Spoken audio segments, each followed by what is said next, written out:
Moi vaan kaikki elektronautit ja tietokoneen television katselijat ja muut sosiaalisen median ystävät. Tämä on tämmöinen video, jota oli toivottu. Se, joka sitä toivoi, ei kyllä varmaankaan toivonut sitä suomeksi, joten teen tähän tekstit. Ei ehkä vielä ihan ole siinä pisteessä, että kehtaisi tehdä englanniksi videoita.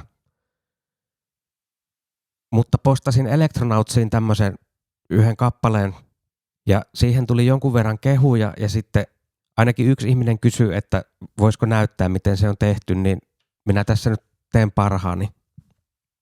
Voisin näyttää nämä raidat läpi. Ykkösraidalla on tuolla uudella Grainer Machine-tyypillä tehty ääni.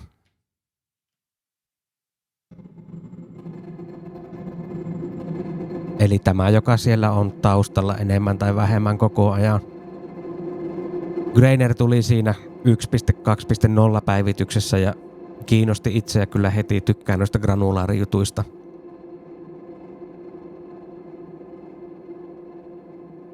Ja sitten kakkosraidalla on basso, joka on myös tehty Grainerillä. Se on ehkä vähän epätavallista tehdä bassoja granulaarisynteesillä, mutta varmaan oli tarkoitus tehdä jotain muuta ja sitten huomasi, että siitä tulikin tämmönen ihan hauskan kuulonen. Ja tällä on myös tämmöistä pientä säröitystä tehty tällä uudella filter-folderilla.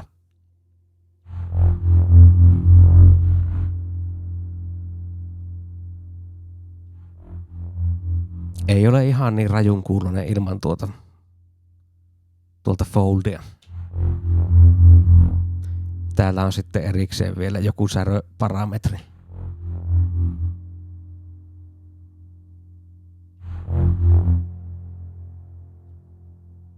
Kolmosraita on tämä tämmönen vähän jousisoundityyppinen.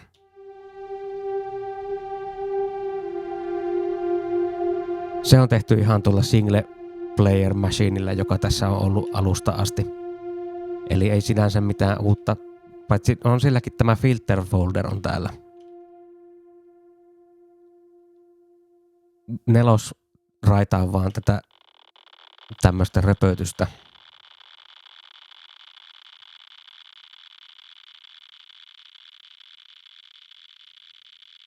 Ja sitten vitosraidalla on tämmönen aika muhkea pädi-soundi.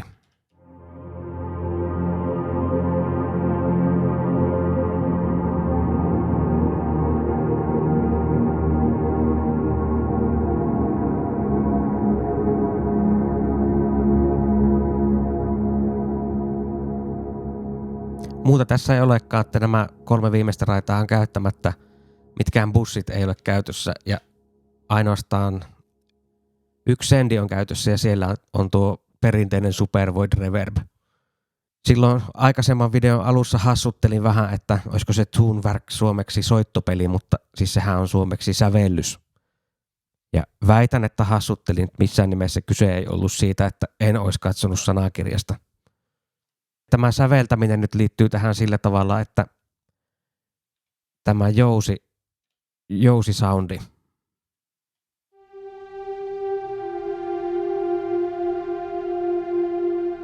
se on ohjelmoitu tänne käyttäen tätä Step Edit-modea. Step Edit toimii sillä tavalla, että täältä kun valitsee jonkun stepin, niin sitten sille voi näin rauhassa lisätä näitä nuotteja. Tuo ei varmaan kuulosta kovin hyvältä, otetaan ne pois. Ja tätä on tässä käytetty sillä tavalla tämän jousisoundin kanssa, että jokaiselle nuotille on mahdollista tehdä oma todennäköisyys tai ehto. Ja tässä jousisoundissa on käytetty sitten näitä todennäköisyyksiä.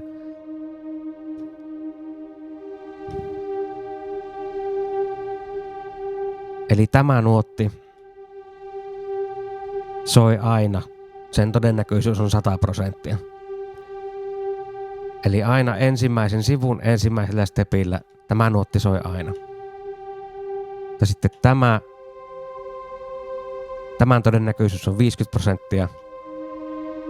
Ja samoin tämä. Eli jokainen kerta kun sekvensseri menee tähän steppiin, niin soi joku tämä yksinään Nämä kaksi. Nämä kaksi. Tai kaikki kolme yhdessä.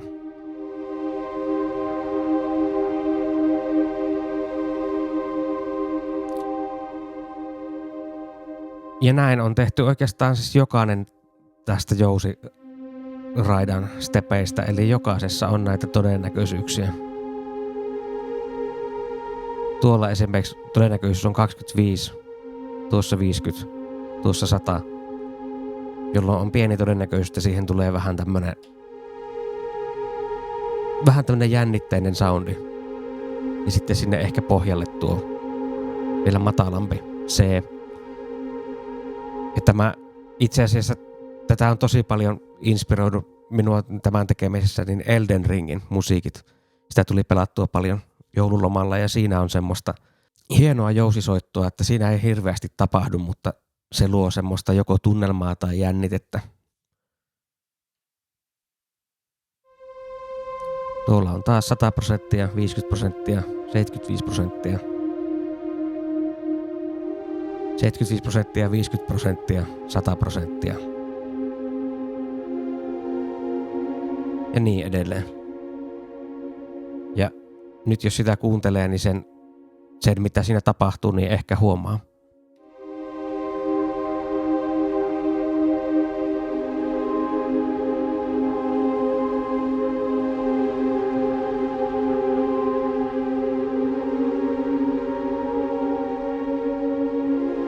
Ja tämähän itse asiassa aina vilauttaa niitä nuotteja, jotka soi. Esimerkiksi tuo ei äsken soinut.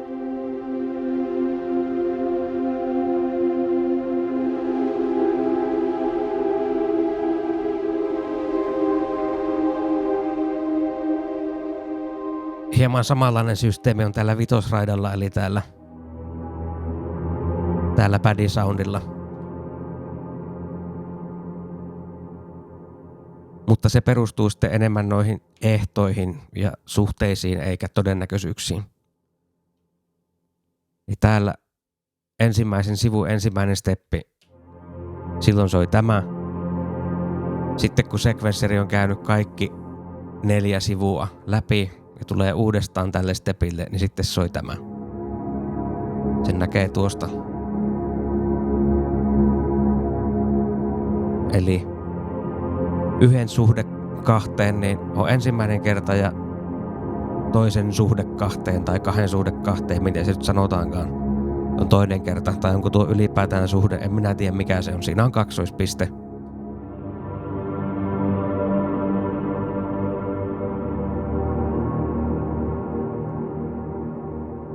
Tämä on ehkä helpompi kuulla kuin tuo äskeinen, koska tämä ei ole niin satunnainen, vaan enemmänkin semmoinen muuttuva.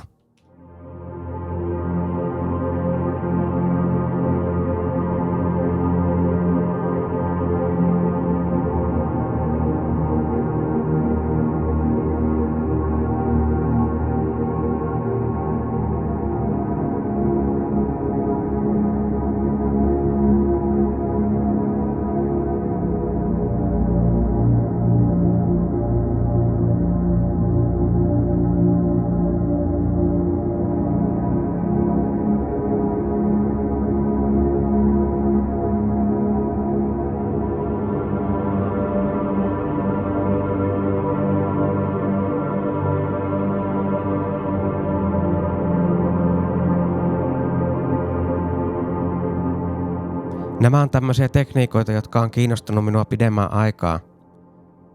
Ja on yksi syy, miksi tykkään Electronin sekvensseristä. Näitä samantyylisiä juttujahan voi siis tehdä muillakin Electronin laitteilla. Tässä ehkä vaan tämä Step Edit lisää jonkun verran ergonomiaa siihen ohjelmointiin. Semmoinen pieni satunnaisuus on minua aina kiinnostanut musiikin tekemisessä.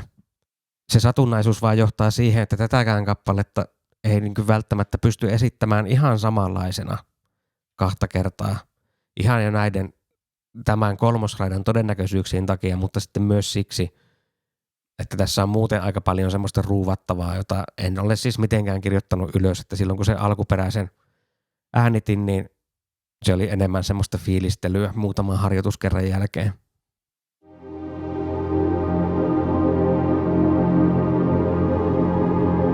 Mutta tässä ehkä kuulee, miten nämä sitten luo keskenään semmoista puolisatunnaista dynamiikkaa.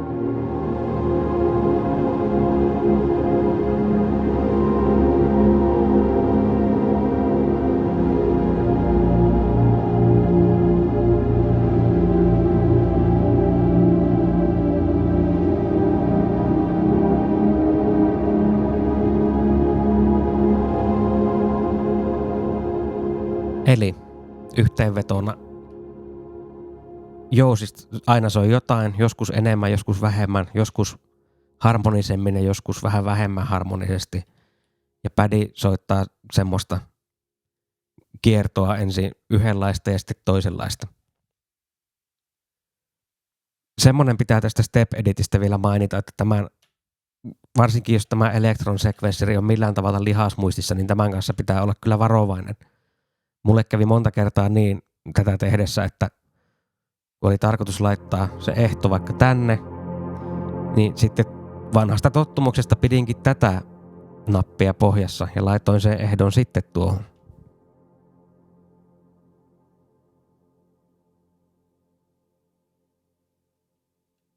Ja varsinkin sitten, että jos leikkisi näillä todennäköisyyksillä. Nyt jos pitää tätä nappia pohjassa, niin tämän koko ykköstepin todennäköisyys on 50%.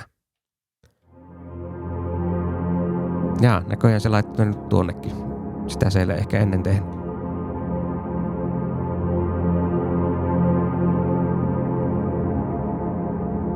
No, nyt meillä on tässä tämmönen hauska ristiriita. Eli näiden nuottien todennäköisyys on 100%. Ja tämä soi ensimmäisellä kierrolla ja tämä toisella.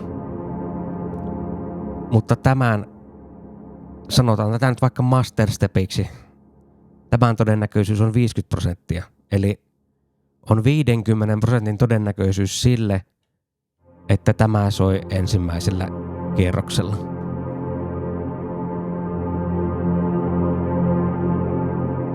Katsotaanpa, jos tämä laittaa vielä pienemmäksi, katsotaan toimiiko se oikeasti.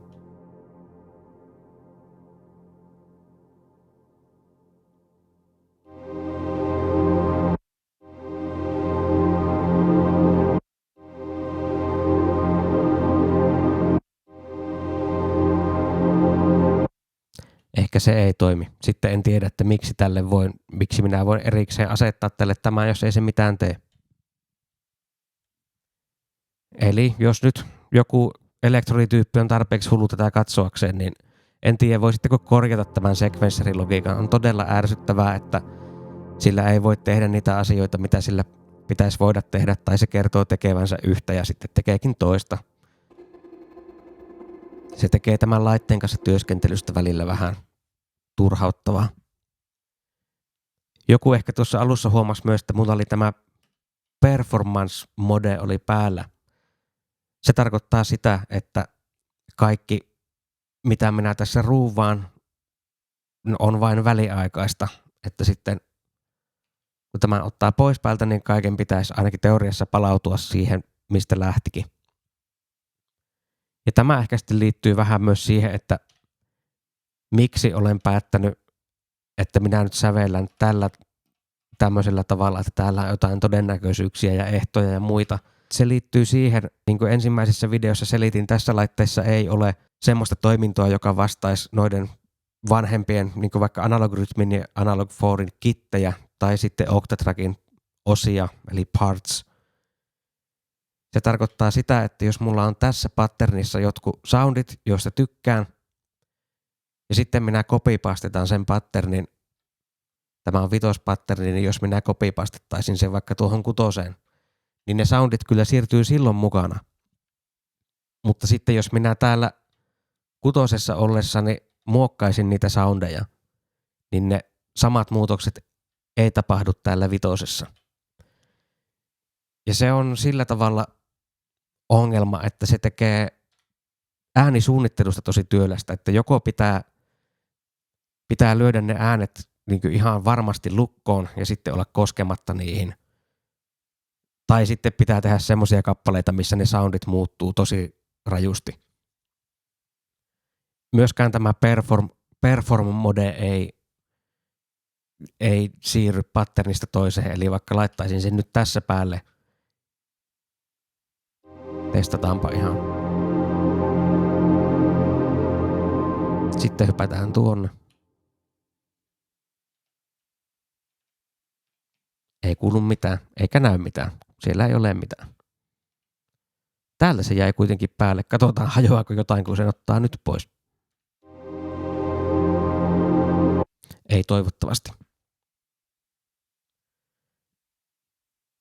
Ja sitten, siis tämä kappale on tehty niin, tässä on tämä kuulostaa hitaalta, mutta tämän tempo on oikeasti 132.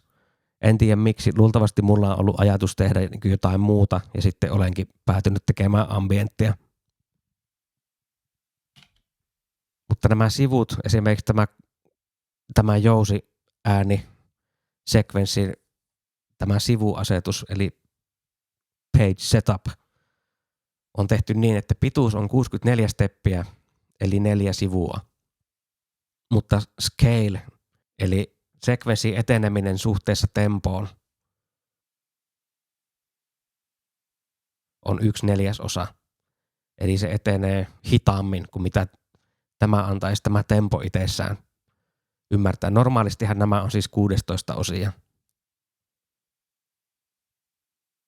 Ja sitten sen takia, että nämä on näin tavallaan hidastettuja nämä sivut, niin myös tämän patternin change ja reset-asetukset on sen mukaisesti, eli 64 kertaa 4, siitä tulee 256, jolloin sitten ei käy sillä tavalla, että sekvensseri hyppäisikin alkuun, kun täällä ollaan menossa vasta ensimmäiseltä sivulta vaihtamassa toiseen. Nämä on tämmöisiä tämän elektronsekvensserin erikoisuuksia, jotka varmasti on monille tuttuja, jos on näitä laitteita käyttänyt, niin tuttuja periaatteita. Itse olen vähän sillä tavalla tuskallut noiden kanssa. Mutta jos on tasajakoisia juttuja, niin yleensä ne on melko helppo sitten laskea ja asettaa oikein.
Semmonen video tällä kertaa. Lisää tulee ehkä sitten joskus. Katellaan.